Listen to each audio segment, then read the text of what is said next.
El hijo de esta vieja fea es perfecto. Me casaré con él para obtener la nacionalidad española y luego lo dejaré por su herencia. Esas palabras, pronunciadas en mi salón por la prometida de Javier, destrozaron mi mundo.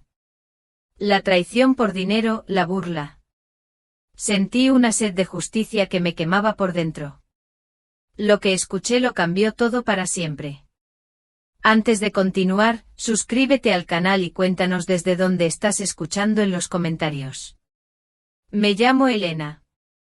Ya paso de los 60, 64 para ser exacta. Vivo en un piso tranquilo con vistas al Parque de El Retiro, aquí en Madrid.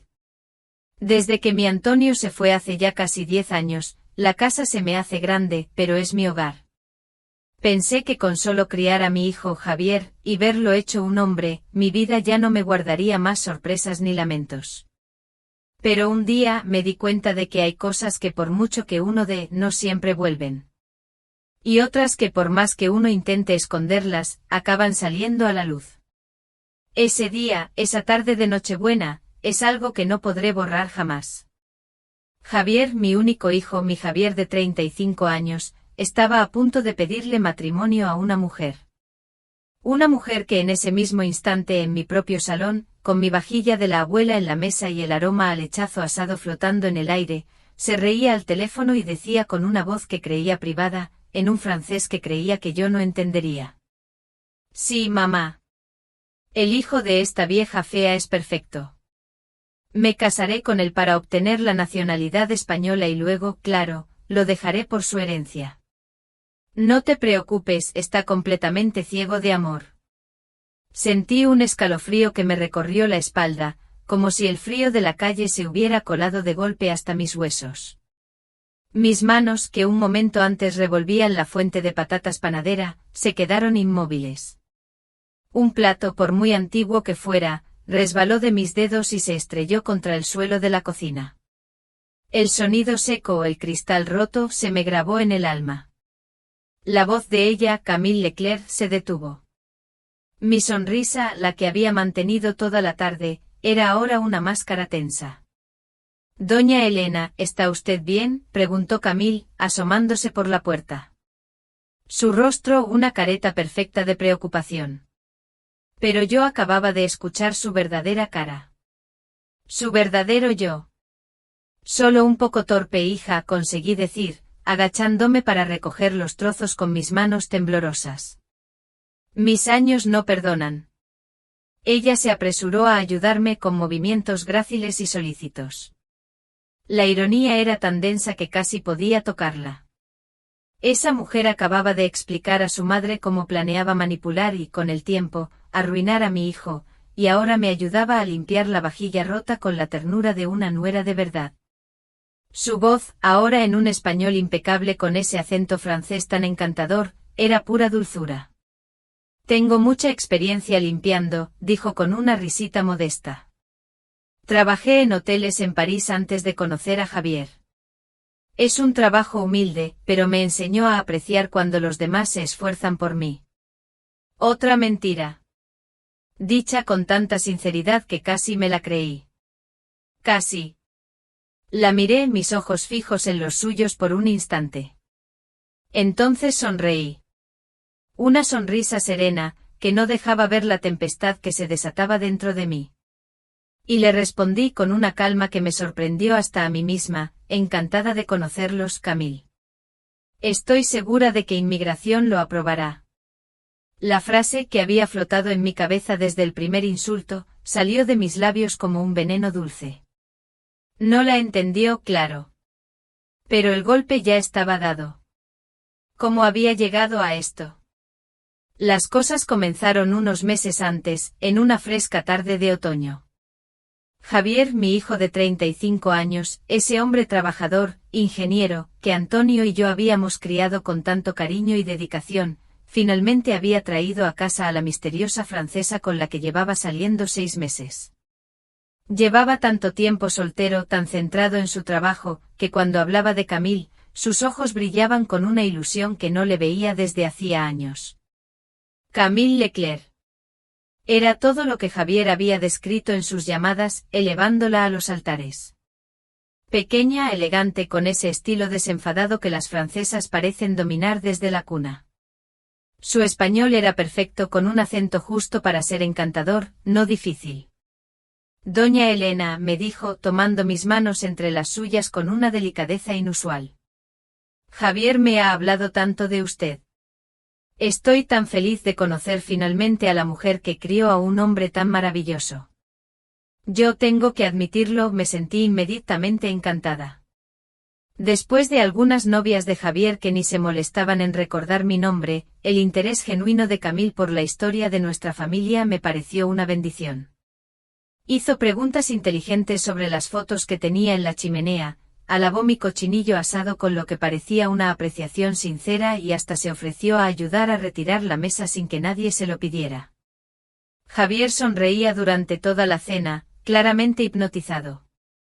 Camille habla 5 idiomas con fluidez, se jactó Javier, apretando su mano.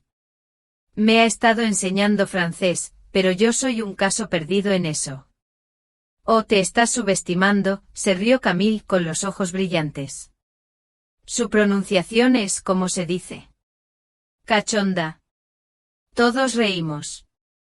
Y me sorprendí pensando que Javier, por fin, había encontrado a alguien a su altura. Alguien con contenido, inteligencia y verdadera calidez humana. Alguien que quizás se quedara el tiempo suficiente para que yo también me encariñara con ella. Ese sentimiento, esa esperanza, duró exactamente 47 minutos. Después de la cena, Javier se disculpó para atender una llamada importante del trabajo. Yo estaba en la cocina, colocando los platos en el lavavajillas, cuando sonó el teléfono de Camille. Contestó hablando un francés rápido, su voz llegaba desde el salón con la presunción de quien cree que está hablando en un idioma privado, incomprensible para los demás. El problema era ese. Las presunciones pueden hacerte descuidado. Yo pasé 4 años de mi juventud en Salamanca, estudiando literatura, y después viví un tiempo en París como au pair para pagarme la carrera. Mi francés puede que estuviera oxidado, sí, pero distaba mucho de ser inútil. Y lo que escuché en esos pocos minutos siguientes me heló la sangre. Esa noche, la Nochebuena, no dormí. No pude. En lugar de eso me senté en el despacho de Antonio, mi marido, rodeada por 40 años de documentos financieros y registros familiares. La luz tenue de la lámpara de lectura apenas iluminaba mi inquietud. ¿Qué buscaba exactamente Camille? ¿Qué era lo que, con esa sonrisa tan perfecta, quería arrebatarle a mi hijo?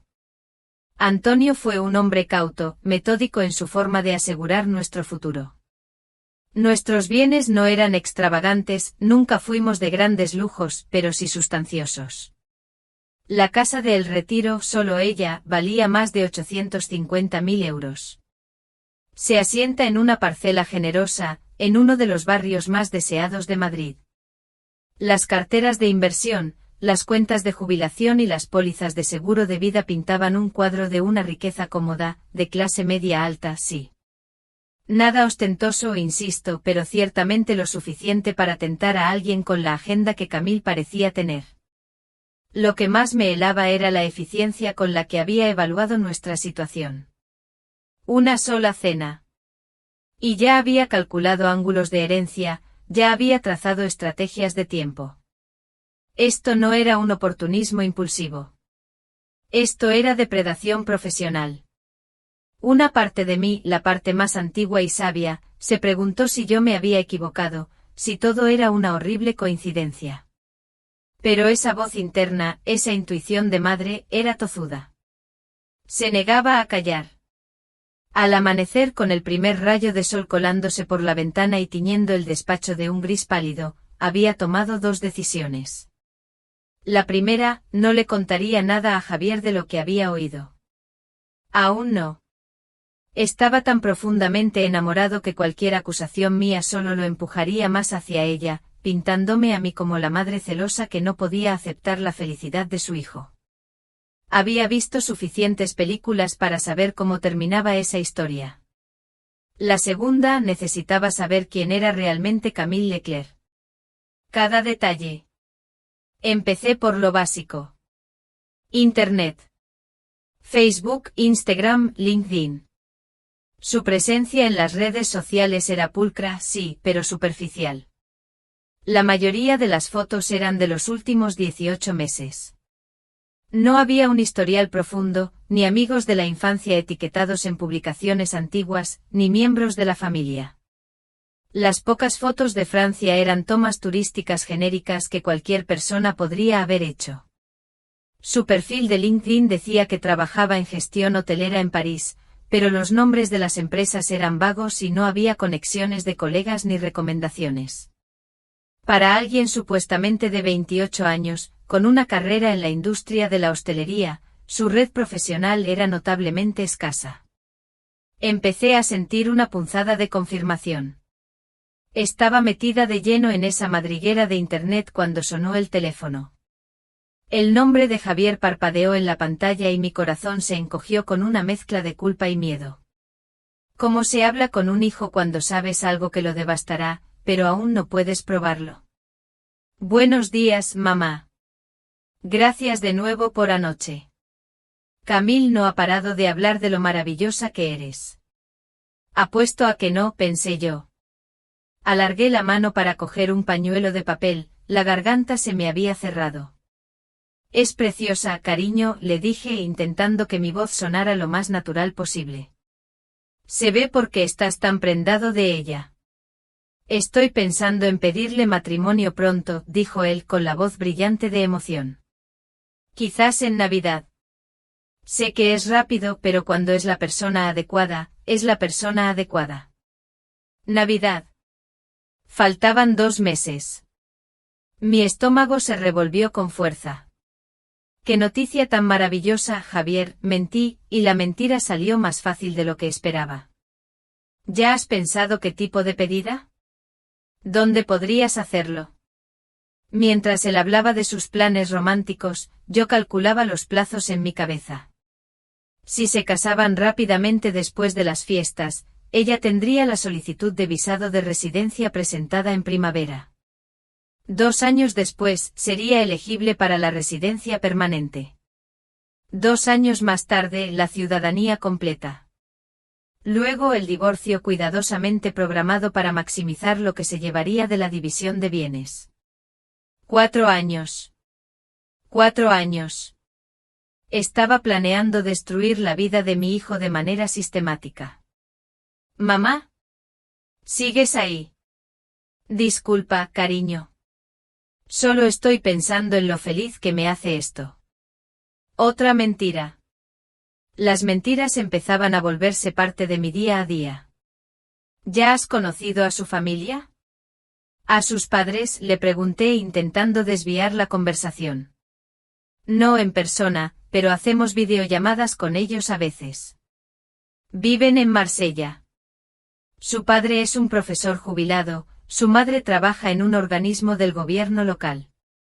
Una familia muy tradicional, por eso ella está siendo cuidadosa con los tiempos de la pedida. Quieren conocerme bien primero. Familia tradicional. Si realmente existían, probablemente estarían horrorizados con el plan de fraude migratorio de su hija, o quizás eran parte de la estafa, enseñándole a distancia a destruir una familia española. Eso parece razonable, le dije con cautela. Quizás deberíais visitarlos antes de comprometeros. Para que tú entiendas de dónde viene ella. De hecho, planean visitarnos el mes que viene. Camille quería que me conocieran antes de hacer cualquier cosa oficial. Valora mucho la aprobación familiar. Claro que valoraba conocer a la familia de Javier. Encantarlos a todos. Establecerse como la nuera perfecta para luego proceder con el compromiso y la boda antes de que alguien tuviera tiempo de hacer preguntas difíciles.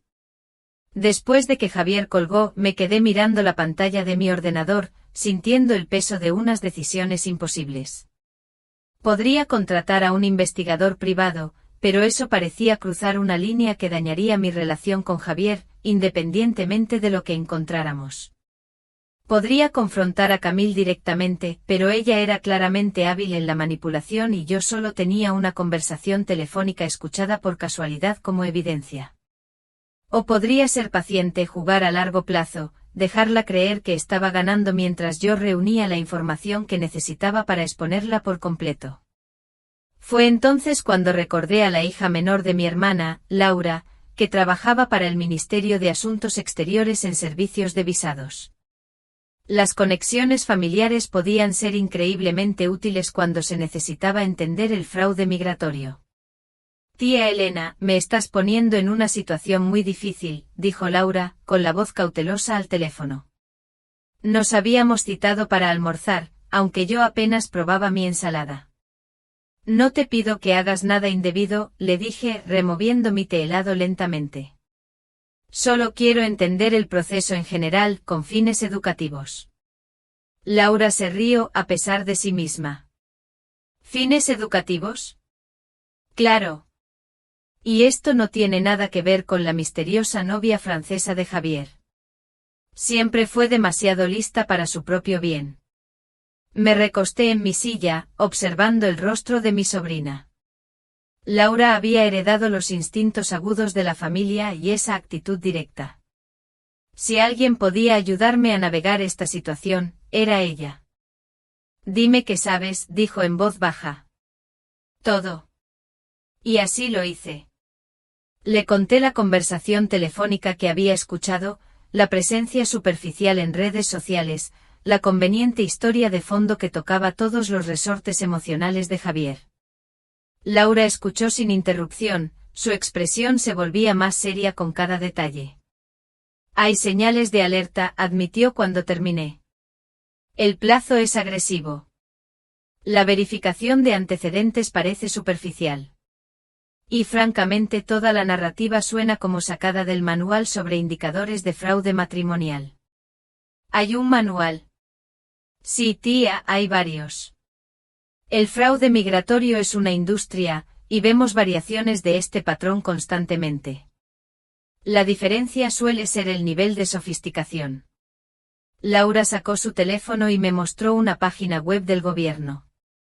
Mira esta lista de verificación. ¿Cuántas casillas marca ella? Mientras revisábamos los indicadores juntas, mi corazón se hundía. Camille no solo era sospechosa, era prácticamente un estudio de caso de fraude matrimonial, señales de alerta, plazos acelerados, motivación financiera, antecedentes verificables limitados, diferencia de edad que favorecía al inmigrante y manipulación emocional de la pareja española. El problema es, continuó Laura, saber algo y probarlo son desafíos muy diferentes. Esta gente es profesional. Han estudiado a los hombres españoles. Saben exactamente qué botones tocar y son muy buenos encubriendo sus huellas. Entonces, ¿qué harías tú? Laura permaneció en silencio por un largo momento. Oficialmente le aconsejaría a Javier que fuera con calma, que hiciera una debida diligencia adecuada y que insistiera en conocer a su familia en Francia antes de cualquier compromiso. ¿Y no oficialmente?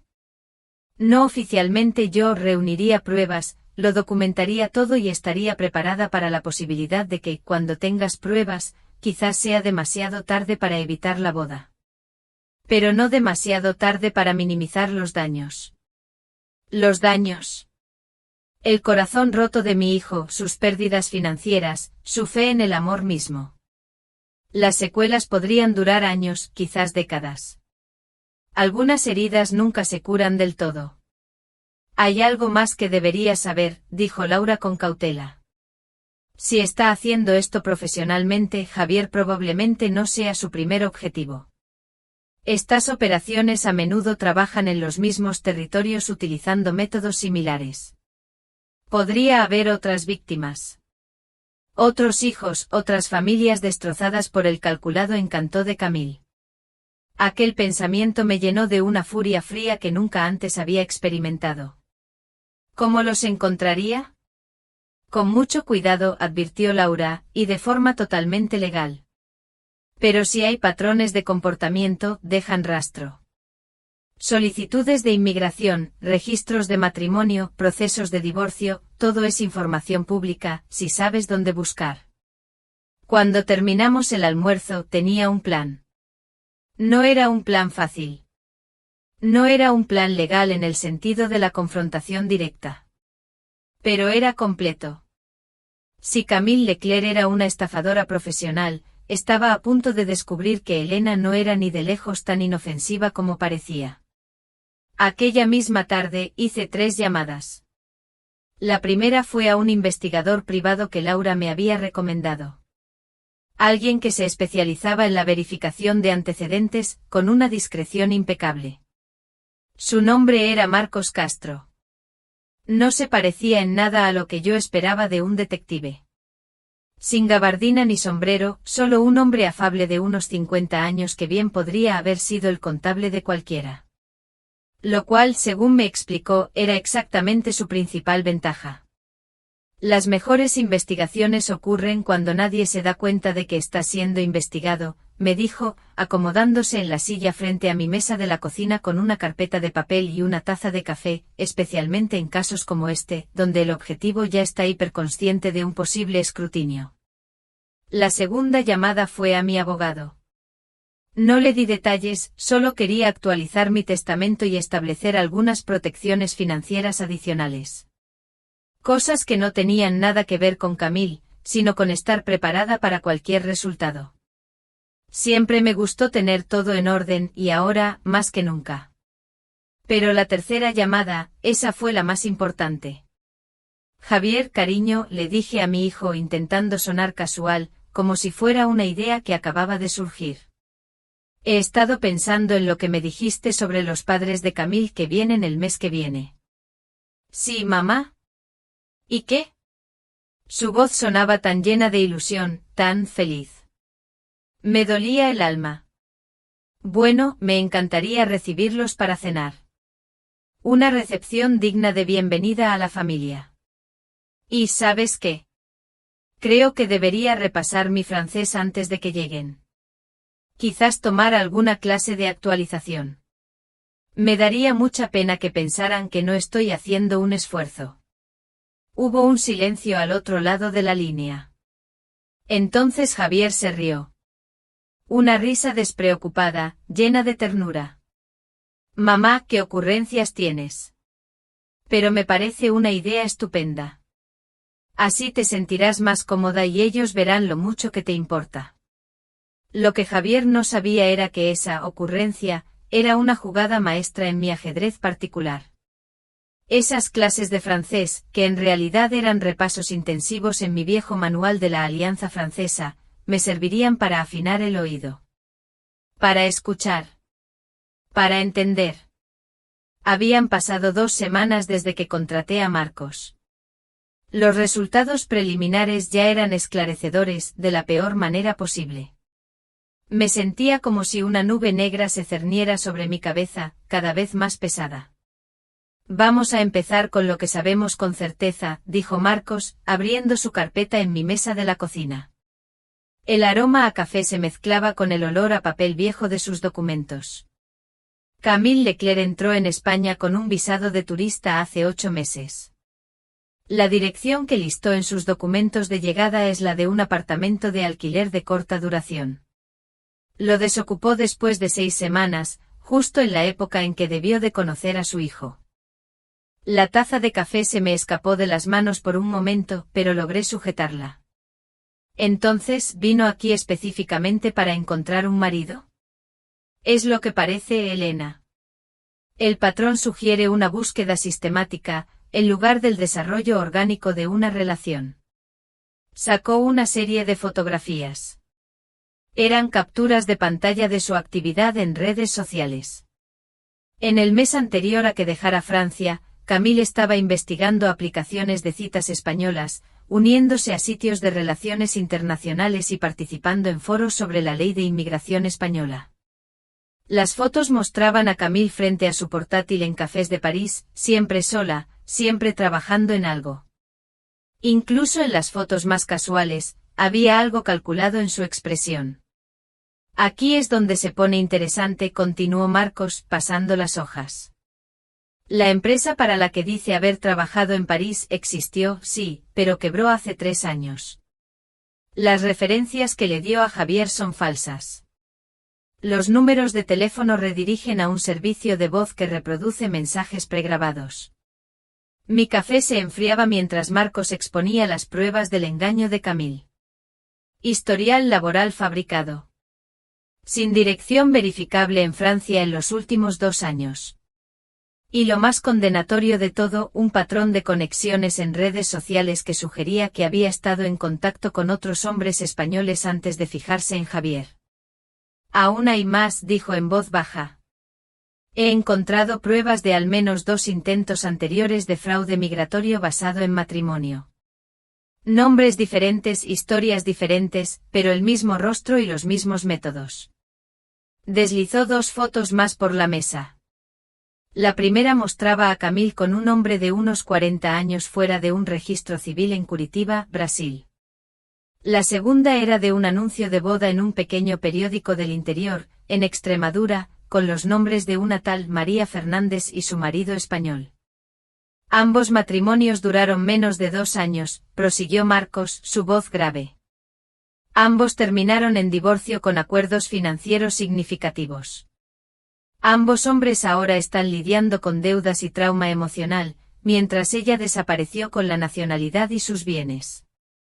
Miré las fotos sintiendo náuseas. Javier no sabe nada de esto. Javier sabe lo que ella le ha contado. Que es una ficción cuidadosamente construida. Pero Elena, hay algo más que necesita entender. Esto no es solo fraude. Es una empresa criminal. Estamos tratando con alguien que ha destrozado varias familias y no muestra señales de que vaya a parar. La habitación pareció encogerse de repente, las paredes cerrándose a nuestro alrededor. ¿Y yo qué hago con esta información? Marcos se inclinó hacia adelante, su expresión seria. Eso depende del tipo de resultado que usted quiera. ¿Quiere salvar a Javier de cometer un error terrible o quiere asegurarse de que Camille, o Cristina, o quien sea, se enfrente a las consecuencias por lo que ya ha hecho? Ambos, dije sin dudar. Quiero ambos. Entonces necesitamos ser muy estratégicos. Actuar demasiado rápido puede asustarla y hacer que desaparezca antes de que Javier se dé cuenta de lo que está sucediendo. Actuar demasiado lento significa ver cómo el fraude avanza según el cronograma. Ella planea presentar a sus padres la próxima semana. Probablemente actores contratados para hacer el papel. El compromiso tendrá lugar poco después con una pedida de mano en Navidad, lo que les da tiempo suficiente para una boda de Año Nuevo. Ventajas fiscales de Año Nuevo, timín de inmigración y manipulación emocional, todo envuelto en simbolismo romántico. De libro. Marcos cerró la carpeta y me miró directamente. La pregunta es, ¿está usted preparada para jugar un juego más largo que el suyo? Esa noche me senté en mi jardín, viendo cómo la puesta de sol pintaba el cielo de tonos dorados y carmesí. En algún lugar de la ciudad, Javier probablemente estaba cenando con su prometida farsante, discutiendo planes de boda y soñando con su futuro juntos. Y la próxima semana, yo me sentaría frente a unos padres falsos, hablando mi francés oxidado y fingiendo creer en una historia de amor que no era más que una elaborada estafa. Pero Camille Leclerc había cometido un error crucial al fijarse en nuestra familia. Había presumido que una viuda de 64 años sería fácil de engañar. Demasiado educada para cuestionar. Demasiado agradecida por la felicidad de su hijo como para mirar de cerca su origen. Estaba a punto de aprender que esa presunción podía ser muy peligrosa. Mi historia está cada vez más emocionante, ¿verdad, queridos amigos? Si ustedes también han pasado por situaciones difíciles similares, o tienen alguna idea sobre cómo debería Elena enfrentarse a Camille, no duden en compartirlo en los comentarios de abajo. Me encantaría escuchar sus historias y opiniones. Su presencia es mi mayor aliento para seguir contando. A las 6 en punto el timbre anunció la llegada. Camille estaba en mi porche con 2 figuras elegantes a su lado. Eran Henry Dubois y Margot Fournier, sus padres. Sus modales eran impecables, su francés, fluido y culto. Me besaron la mano, me abrazaron. Eran, sin duda, profesionales en su papel. Por favor, pasen, les dije, forzando mi francés oxidado. Disculpen mi pronunciación. Hace mucho que no lo practico. Vi el parpadeo de Camille, la brevísima mirada que sus padres intercambiaron. No esperaban que yo hablara una palabra. Y menos aún, que notara que sus acentos eran de París, no de Marsella, como Camille había dicho. La primera pieza no encajaba. Javier llegó poco después, radiante de felicidad. «¿No son maravillosos, mamá?», exclamó, ajeno a la atmósfera de cautela que se cernía sobre mí. Durante la cena, hice preguntas amables mientras escuchaba de verdad. Las historias de Henry sobre su jubilación de profesor eran vagas, las de Margot sobre su trabajo en el gobierno contradictorias. Era como un guión mal memorizado, lleno de generalidades. El momento clave llegó con el café. Javier se levantó para ayudarme en la cocina. En ese instante Camille, creyendo que estábamos lejos y que su idioma era un escudo, susurró a sus padres en francés. Ella es ingenua, pero no estúpida. Mantened la historia. Javier ha picado el anzuelo. Henry preguntó cuándo la pedida. La próxima semana. Nochebuena. La boda en Año Nuevo. Es el momento perfecto por las emociones, los impuestos y la inmigración. Cada palabra me golpeó, clara como el cristal. Mi corazón ardía, pero mi rostro permaneció impasible. Lo entendí todo. El plan. Los plazos. Cuando se despidieron, Margot me tomó las manos. La familia lo es todo, ¿verdad, Elena? Oh sí, sin duda, respondí con una sonrisa serena, la familia es lo más importante del mundo. Haremos cualquier cosa para proteger a los seres que amamos. Mi mirada se clavó en la suya. Ella no captó el mensaje. Javier, todavía eufórico, me ayudó a limpiar. Son increíbles, mamá. Tan genuinos. Se ve de dónde sacó Camille su carácter. Son ciertamente impresionantes, le respondí, mi voz como un susurro apenas audible. Muy bien entrenados. Pienso pedirle matrimonio en Nochebuena, mamá, me dijo, la voz llena de una ilusión conmovedora. ¿Qué te parece? Me di la vuelta fingiendo guardar la vajilla, para que no viera la tempestad en mis ojos. Creo que es una mujer muy afortunada de haberte encontrado, cariño. Lo que realmente pensaba era que Camille Leclerc acababa de cometer su segundo error fatal. El primero fue subestimarme. El segundo, revelar su cronograma mientras yo aún tenía margen para actuar. 8 días. Tenía 8 días para creer que ganaba. Yo tenía 8 días para asegurarme de que lo perdiera todo. Esa misma noche llamé a Marcos Castro. Mis palabras fueron claras y directas, acelera el cronograma. Marcos Castro llegó a mi casa a la mañana siguiente, cargado de verdades. Extendió los documentos sobre la mesa, extractos bancarios de las víctimas anteriores de Cristina, identidades falsas, fotografías con otros hombres. 7 hombres destrozados, 2,5 millones de euros robados en 5 años. Javier sería el octavo. No es solo fraude, Elena, me dijo Marcos, es una empresa criminal organizada. Actuaremos mañana, sentenció. Nochebuena.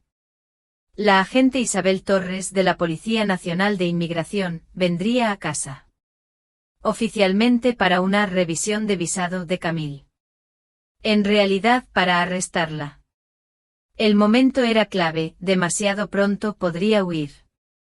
Demasiado tarde y Javier se habrá comprometido. La tarde transcurrió como en una obra de teatro. Cociné el plato favorito de Javier, puse la mesa con la vajilla de mi abuela. Cada detalle era una punzada. Javier llamó a las 4, rebosante de ilusión. Mamá, llegaremos a las 6. Le pediré matrimonio después de cenar. Llevo el anillo. Sentí un nudo en la garganta al pensar en el anillo de mi abuela, a punto de ser profanado.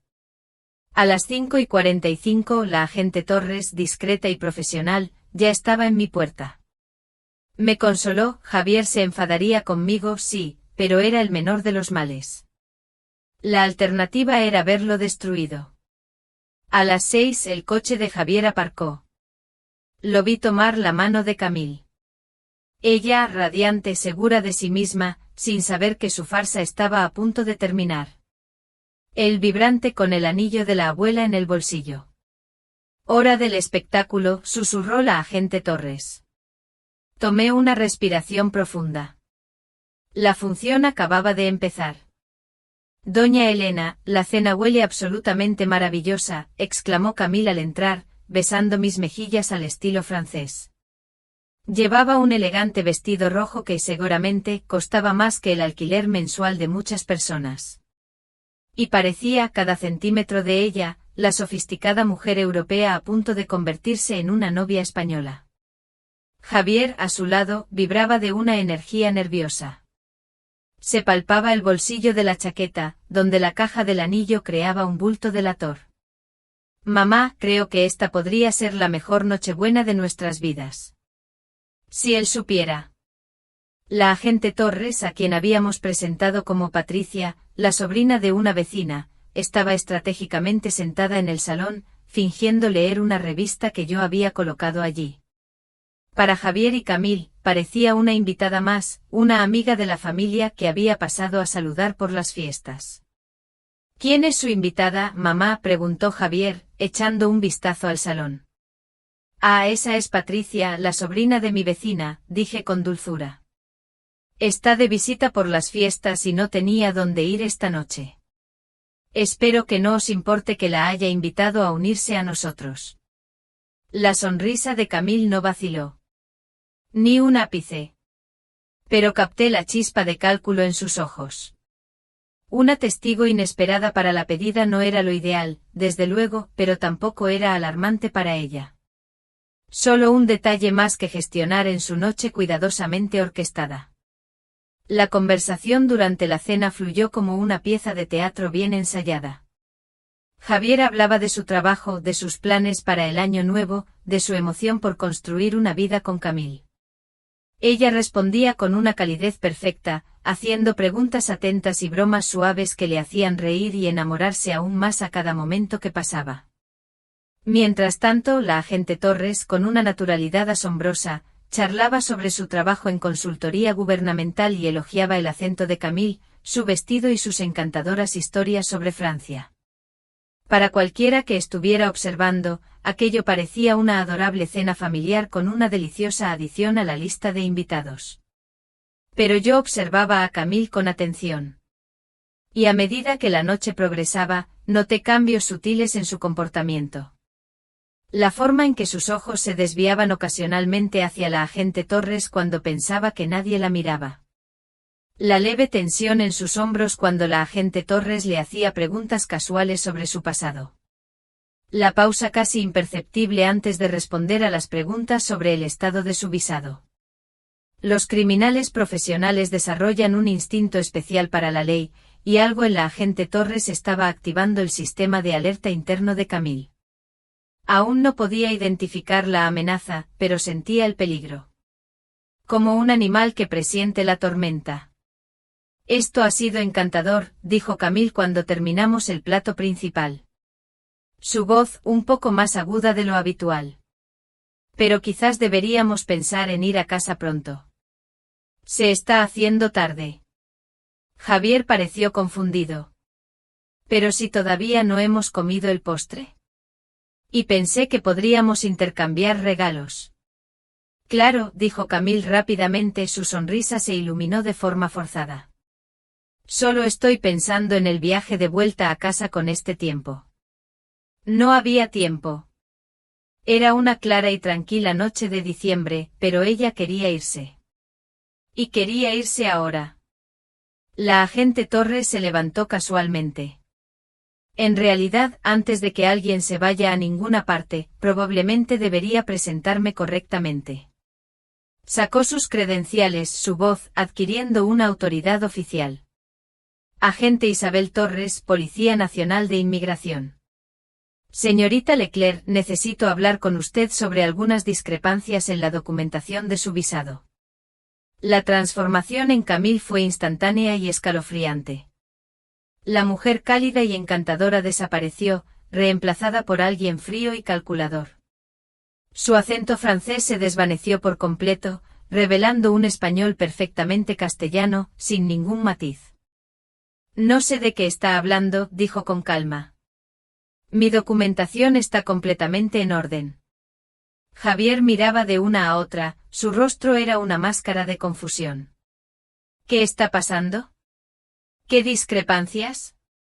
La agente Torres sacó su teléfono y le mostró las fotografías que Marcos había recopilado. Señor Javier, la mujer que usted conoce como Camille Leclerc es en realidad Cristina Pérez. Está buscada por fraude migratorio, robo de identidad y múltiples cargos de fraude matrimonial en 7 comunidades autónomas.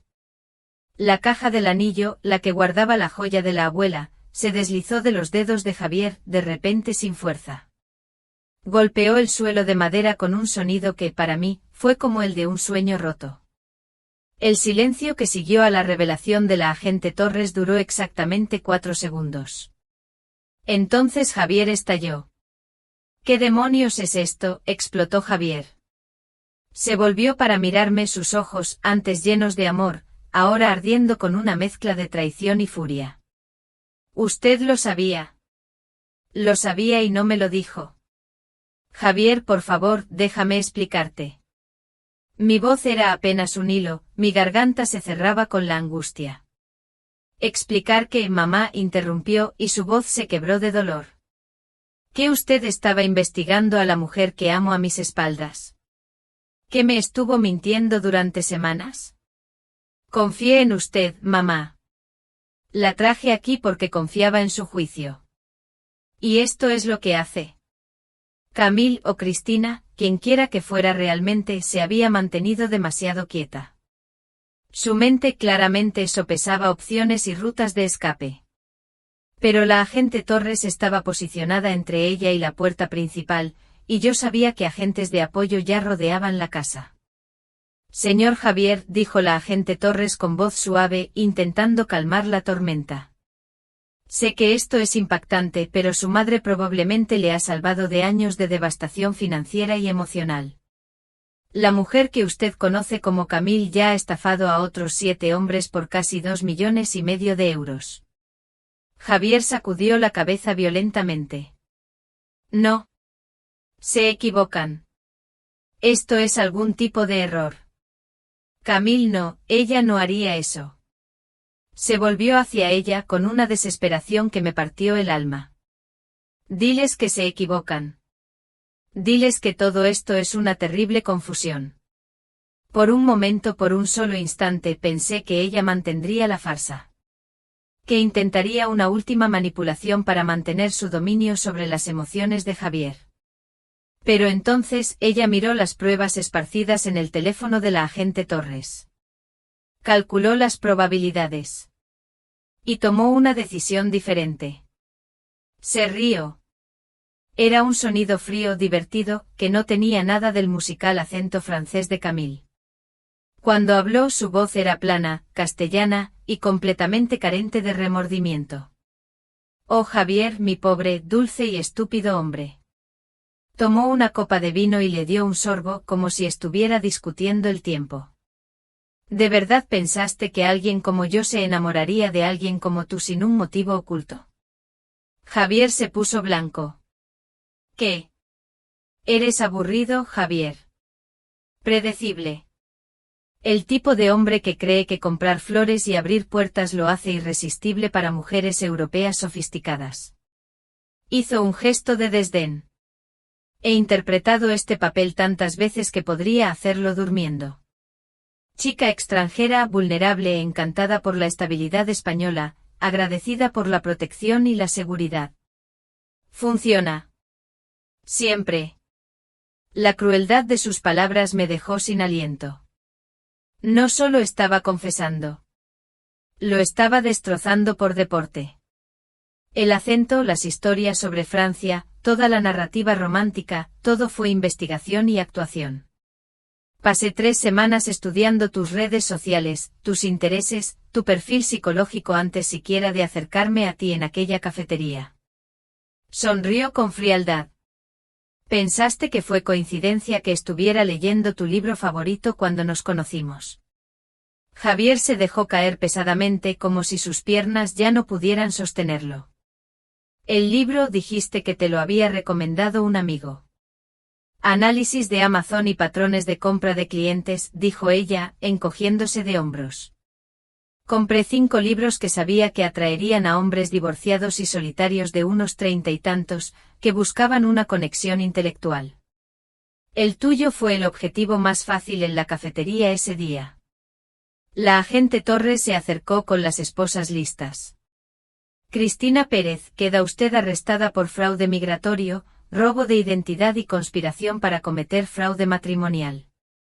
Pero Cristina no había terminado su actuación. Me miró directamente a mí, sus ojos llenos de un odio genuino. ¿Cree que ha ganado algo, vieja? Ha destrozado su relación con su hijo para impedir algo que iba a terminar de todos modos.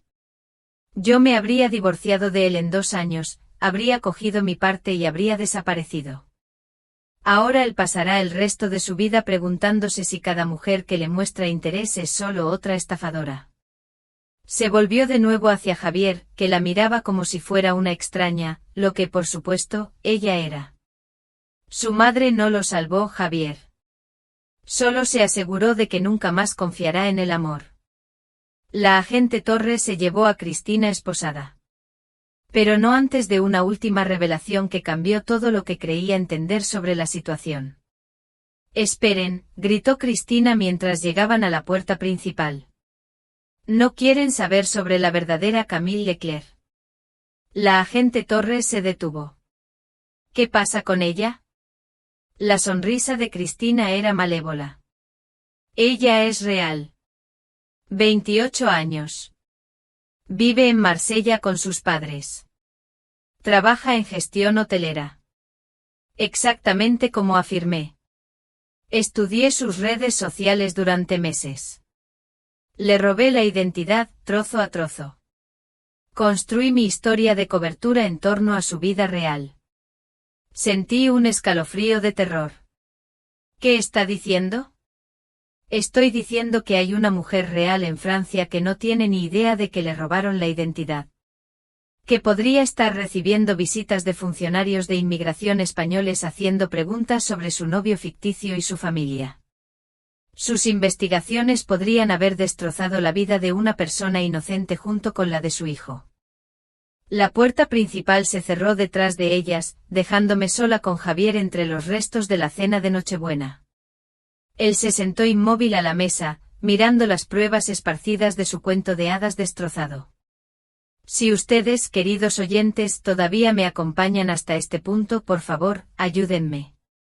Escriban el número 1 en los comentarios de abajo, para que sepa que todavía tengo compañeros de viaje en este largo camino.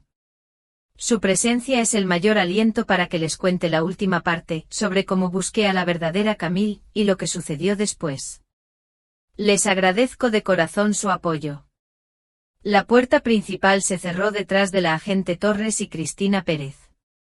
El sonido fue suave, casi imperceptible, pero resonó en mi corazón como un eco de desolación. Me dejó sola con Javier, en los restos de lo que había sido una cena de Nochebuena. Él seguía sentado inmóvil a la mesa, mirando fijamente las pruebas esparcidas de su cuento de hadas destrozado. La servilleta de lino arrugada, la copa de vino medio vacía, la caja del anillo de la abuela, ahora vacía, en el suelo. Todo hablaba de un final abrupto, de un vacío inmenso. ¿Es verdad?, preguntó en voz baja. Su voz era un hilo apenas audible, cargado de una pena infinita. Lo que ella dijo sobre la verdadera Camille. Me dejé caer en la silla frente a él, de repente sintiendo el peso de mis 64 años, de cada decisión, de cada engaño. No lo sé, Javier. Marcos, el investigador que contraté, él tendrá que verificarlo. La palabra investigador pareció colgar en el aire, fría y acusadora. ¿Marcos? La voz de Javier era monótona, desprovista de emoción, pero con una resonancia de decepción que me atravesó el alma. ¿Desde cuándo lo sabía usted? Cerré los ojos un instante. Las palabras que tanto había temido pronunciar. 3 semanas, Javier. Desde esa noche en que ella me llamó vieja fea en francés, creyendo que yo no la entendería. Por primera vez desde que la agente Torres había revelado la verdad, Javier me miró directamente. Sus ojos, antes tan llenos de ira, ahora estaban vacíos, como si hubiera perdido toda su luz. ¿La llamó a usted qué? Le conté con el corazón en un puño como la había escuchado al teléfono con alguien, hablando en francés. Explicando cómo iba a manipularlo para casarse, y luego para divorciarse, todo por dinero y por la nacionalidad. Le conté que lo había oído todo. Javier permaneció en silencio durante un largo momento. El reloj de pared marcaba los segundos, un sonido monótono que acentuaba el vacío. Entonces inesperadamente se rió. No fue una risa alegre. Era un sonido amargo, lleno de dolor, pero no del todo carente de un humor retorcido. Una vieja fea. Eso es bastante preciso en realidad, considerando cómo me engañó. Javier, no. Ella tiene razón en una cosa, mamá, me interrumpió, su mirada perdida. No sé si alguna vez volveré a confiar en alguien. Se levantó de la mesa, yendo hacia la ventana, donde podía ver el coche de la agente Torres alejarse en la oscuridad de la Nochebuena. 3 semanas, mamá. Usted sabía durante 3 semanas que la mujer que yo amaba estaba planeando destruir mi vida y no me lo dijo. No me habrías creído, le dije, la voz suplicante. Quizás no concedió su espalda aún hacia mí. Pero podría haberlo intentado. Se volvió de nuevo y vi algo en sus ojos que nunca antes había visto. Una decepción tan profunda que parecía un duelo. En lugar de eso, usted orquestó toda esta noche. Me dejó hacer el ridículo, me dejó ilusionarme para pedirle matrimonio, me dejó traerla a la casa de nuestra familia para una última actuación antes de que usted lo destrozara todo. Tenía razón. Y ambos lo sabíamos. Podría haberlo manejado de otra manera. Haber encontrado una forma de advertirle, de protegerlo de la humillación pública, de ser desenmascarado frente a la mujer que había estado destruyendo sistemáticamente su vida. Estaba intentando protegerte, le dije débilmente. Protegerme, su voz se elevó ligeramente. Mintiéndome, investigándome a mis espaldas, tratándome como si fuera demasiado estúpido para afrontar la verdad. Recogió la caja del anillo del suelo, mirándola como si fuera algo tóxico. Este era el anillo de la abuela, ¿verdad? Sí. Ella lo habría usado. Se lo habría llevado con ella cuando se divorciara de mí. El anillo de la abuela habría terminado en alguna casa de empeños o vendido online para financiar su próxima estafa. Esa idea no se me había ocurrido, pero me golpeó como un mazazo. 4 generaciones de historia familiar reducidas a un beneficio criminal. Javier guardó la caja del anillo en el bolsillo. Se dirigió a la puerta, su figura se veía cansada, encorvada. Necesito tiempo para procesar esto. Javier, espera. Le quiero, mamá, pero no puedo estar cerca de usted ahora mismo. Cada vez que la mire pensaré en cómo no confió en mí lo suficiente como para contarme la verdad. La puerta se cerró silenciosamente detrás de él, dejándome sola con los restos de la cena de Nochebuena y el peso de unas decisiones que fueron a la vez completamente correctas y totalmente devastadoras. La casa, que siempre había sido mi refugio, de repente se sintió inmensa y vacía. Los platos sucios en la mesa, el aroma a comida que se enfriaba, el silencio ensordecedor, cada detalle se convertía en un reproche.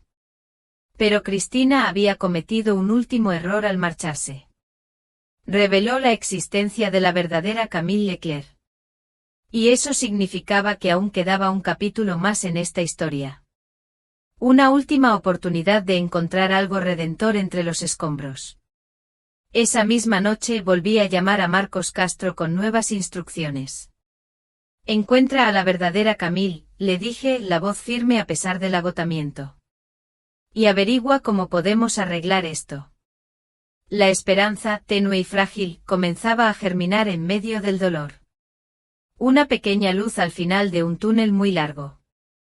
2 meses después de aquella Nochebuena, me encontraba de pie en la terminal de llegadas internacionales del aeropuerto Adolfo Suárez Madrid-Barajas. Llevaba un cartel con el nombre Camille Leclerc escrito con mi mejor caligrafía. El tiempo había pasado despacio con un Javier distante sumido en su propio dolor, y yo en la mía. Pero la búsqueda de la otra Camille, la verdadera, me había dado un propósito, una razón para seguir adelante. La verdadera Camille Leclerc era exactamente como Cristina la había descrito.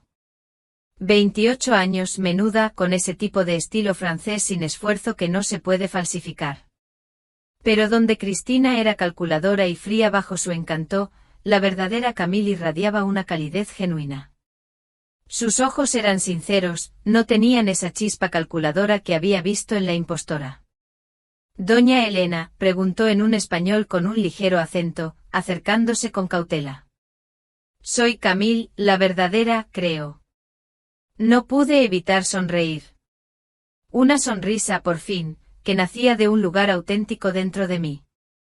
Sí, definitivamente eres la verdadera. Gracias por venir. Lo que había empezado como un control de daños, una necesidad de enmendar un error indirecto, había evolucionado hacia algo mucho más significativo. La investigación de Marcos había revelado que el robo de identidad de Cristina había causado muchos problemas a la verdadera Camille. Las autoridades francesas la habían interrogado sobre su novio español ficticio. Sus cuentas bancarias habían sido congeladas mientras esperaban una investigación, y su reputación en su pequeña comunidad había sido dañada por su asociación con un fraude internacional. Pero más allá de eso, descubrimos que Camille también estaba lidiando con su propia crisis familiar. Su madre estaba luchando contra un cáncer, y las facturas médicas amenazaban con llevar a la familia a la bancarrota. El dinero que le ofrecí para traerla a Madrid, para tener esta explicación cara a cara, fue aceptado con gratitud. No solo como una oportunidad de aclarar las cosas, sino como una posibilidad de obtener unos ingresos adicionales en un momento desesperado. Todavía no lo entiendo, me dijo Camille mientras caminábamos hacia mi coche. ¿Por qué alguien fingiría ser yo? Mi vida no es tan interesante. Era perfecta para sus propósitos, le expliqué. Lo suficientemente real como para ser verificable. Lo suficientemente común como para no levantar sospechas. Estudió tus redes sociales, aprendió sobre tu trabajo, tu familia, tus intereses, y luego usó todo eso para crear una historia de cobertura. Durante los siguientes 3 días, conocí a la mujer que mi hijo debería haber conocido. La que en lugar de la criminal que casi destruye su vida, era un soplo de aire fresco. Camille era divertida, inteligente y refrescantemente honesta sobre sus propias luchas y sueños. También tenía el corazón roto por una relación que había terminado mal 6 meses antes, con un hombre que la había estado engañando con su mejor amiga. Había tanto de ella que Javier habría adorado. Es extraño, dijo en su segunda noche mientras estábamos sentadas en mi jardín, compartiendo una botella de vino blanco fresquito. La brisa suave movía las hojas de los árboles, y el silencio de la noche era un bálsamo. Esa mujer robó mi nombre, mi historia, incluso mi dolor para hacer su historia más creíble. Siento como si me hubieran robado a mí misma. Lo siento, le dije sintiendo el peso de la culpa, aunque no fuera directamente mía. Por todo lo que has tenido que pasar. Usted habría hecho lo mismo, dijo Camille con firmeza, mirándome a los ojos. No había reproche, solo comprensión. Usted protegió a su hijo. Eso es lo que hacen las madres. Sus palabras me llegaron al alma, un bálsamo para la herida que Javier me había dejado. En ese momento sentí que a pesar de todo, no había estado sola en mi lucha. Había actuado por amor, por protección. Y eso en el fondo Camille lo entendía. La parte más difícil, sabía, aún estaba por venir. Javier había accedido a reunirse con ella en su último día en Madrid. Aún apenas me hablaba, pero su curiosidad sobre la persona real detrás de las mentiras de Cristina finalmente había superado su ira. Había una pequeña semilla de esperanza en su corazón. Y en el mío también. Javier finalmente accedió a encontrarse con la verdadera Camille en su último día en Madrid. El lugar que eligió fue el mismo café donde Cristina lo había abordado por primera vez. Me pareció un detalle a la vez poético y un tanto desolador. Yo los observé desde el otro lado de la calle, sentada en un banco del parque, sintiendo el frío del invierno que se resistía a marcharse. La conversación duró casi 2 horas. Al principio sus lenguajes corporales eran rígidos, formales. Poco a poco vi cómo se relajaban, cómo la curiosidad daba paso a un interés genuino. Un hilo de esperanza comenzaba a tejerse. Cuando Javier la trajo de vuelta a casa, después del encuentro, algo había cambiado en los dos. En él sobre todo. Había una ligereza nueva en sus pasos, una claridad en su mirada que no le había visto desde hacía mucho. Ella no se parece en nada a ella, mamá, me dijo en voz baja, mientras Camille estaba en el baño, lavándose las manos. Todo lo que parecía artificial en Cristina, las respuestas demasiado perfectas, la forma en que siempre decía exactamente lo que yo quería oír. Camille es lo opuesto. Ella es real. ¿Y eso qué significa, hijo? Pregunté conteniendo la respiración. Significa que la llevaré al aeropuerto mañana, respondió, y su voz no tenía la prisa de antes, sino una calma reflexiva. Y después pensaré muy cuidadosamente sobre lo que quiero hacer a continuación. Lo que Javier decidió hacer a continuación nos sorprendió a todos, incluso a sí mismo. 3 semanas después de que Camille regresara a Francia, Javier reservó un vuelo a Marsella. No es por romance, insistió cuando me lo dijo, intentando convencerme, o quizás a sí mismo. Es para ver por mí mismo la vida que Cristina robó y distorsionó en su narrativa ficticia. Quería ver la verdad. Quería tocarla, entenderla, para así poder sanar. Volvió 2 semanas después. Su perspectiva había cambiado. Había una nueva sabiduría en sus ojos, una comprensión más profunda sobre la confianza, el amor y la diferencia abismal entre enamorarse de una fantasía y conectar con una persona real. Tuvimos nuestra primera cena juntos, Javier y yo, desde aquella terrible Nochebuena. La comida, mi cochinillo asado, sabía a reconciliación. No estoy listo para nada serio, me dijo. Pero Camille y yo vamos a mantener el contacto. Quizás nos visitemos, veremos que se desarrolla de forma natural. Era una promesa de paciencia, de un amor que se construiría ladrillo a ladrillo, no sobre arena. ¿Y nosotros?, le pregunté con la voz suave, sintiendo una punzada de miedo. ¿Estamos bien? Javier permaneció en silencio por un momento, un silencio cargado de significado. Usted tenía razón al investigarla, mamá. Tenía razón al detener el fraude. Pero se equivocó al no confiar en mí con la verdad. Si vamos a reconstruir nuestra relación, tiene que basarse en la honestidad, incluso cuando la honestidad es difícil. Lo entiendo, le dije, y esta vez lo decía de verdad. Sentía el peso de mis errores, pero también la ligereza de una nueva comprensión. Lo entiende de verdad, insistió.